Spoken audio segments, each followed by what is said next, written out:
বর্তমানে যেই ঘটনাগুলো ঘটতেছে তদন্ত সাপেক্ষে ঊর্ধ্বতন কর্তৃপক্ষের সাথে সাথে যথাযথভাবে আলাপ আলোচনা করে যাতে আমরা মুক্তি পাই এবং এই নির্যাতন থেকে যাতে অব্যাহতি পাই। তো সেই পরিপ্রেক্ষিতেই আসলে আজকে আমাদের এই কর্মবিরতি। মুরাদনগরে আমরা কিন্তু বৈষম্যের সাদরা এখনও পাইনি। যেমন আপনারা জানেন যে বিগত 24/3/2025 তারিখে একটা বিচ্ছিন্ন ঘটনার কেন্দ্র করে আমাদের মুরাদনগর থানায় মিথ্যা 2টা মামলা হয় আমাদের শ্রমিক পরিবহন মালিক সমিতির নেতৃবৃন্দের নামে তথা এবং আমাদের বিএনপির নেতৃবৃন্দের নামে। তারই ধারাবাহিকতায় আমিও ব্যক্তিগতভাবে হাজতে গেছিলাম এবং শ্রমিক মালিক ঐক্য পরিষদের দাবির মুখে আমাকে মুক্তি দিতে প্রশাসন বা সরকার বাধ্য হয়। গতকালকে আবারও ঠিক তেমনি এইভাবে আইনের মাধ্যমে এই মিথ্যা মামলায় আমাদের ফারজানার ডাইরেক্টর এবং তৃষার ডাইরেক্টর এবং আপনার টার্মিনাল কমিটির সেক্রেটারি সহ আরও বিভিন্ন আমাদের দলীয় নেতৃবৃন্দরে মিথ্যা মামলায় হাজতে দিয়েছে।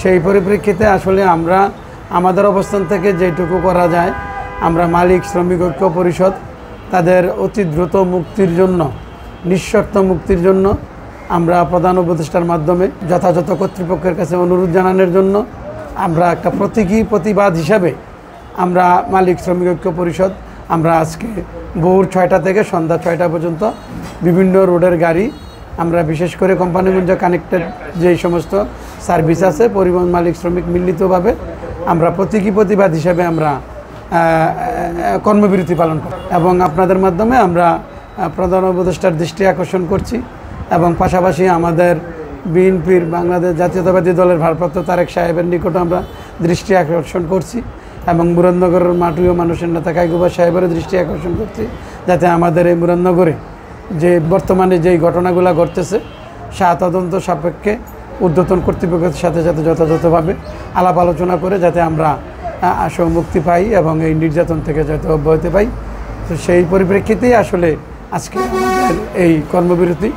ভোগান্তি এখানে আসলে সত্য অস্বীকার করার সুযোগ নাই, একটু তো কষ্ট হবে। তারপরেও আমরা ছোট গাড়ি যে সমস্ত গাড়ি আছে অন্ততপক্ষে জরুরি ভিত্তিতে যারা চলাচলের জন্য প্রয়োজন সিএনজি অটো এবং কিছু ছোটো গাড়ি আছে যে রিপান্ডারপুল থেকে চলে ওইগুলো আমরা আওতার বাইরে রাখছি এবং অ্যাম্বুলেন্স বাইরে রাখছি।